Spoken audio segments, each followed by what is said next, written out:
How does, in your opinion, really, and this is the time to be blunt, honest, don't hold back.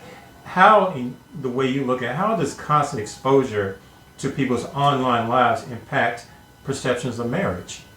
That's a good question. It does impact people' concept of marriage or what they believe marriage should be. And the thing with social media, I talk to people about that a lot.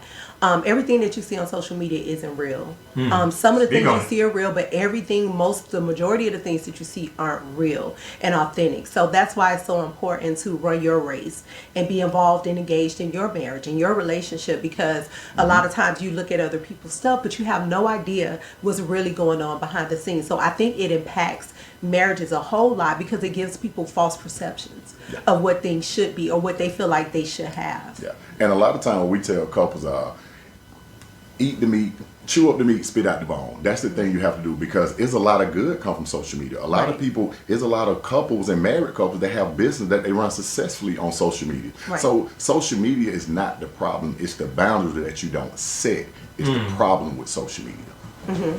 And those boundaries are to just be authentic to who you are and understand that person, they're putting their content out and you have to put yours out. But I think what happens is it starts when people are insecure in certain spaces, especially in their relationship. It brings up insecurities and it makes you start feeling like, let me now compare. So, oh my God, her husband, they're doing this together. And now, so what me and my husband are doing. And so then you start getting into that mindset and not understanding that your relationship and your marriage is different.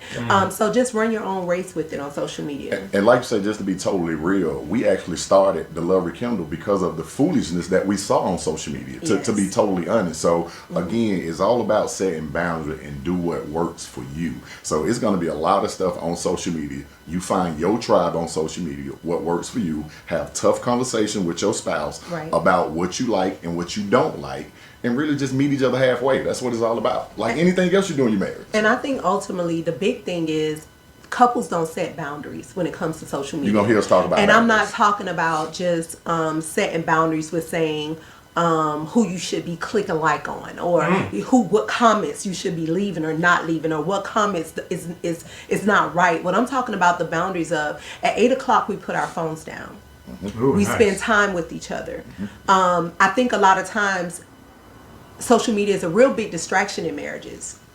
Because we spend more time on our phones than engaging each other.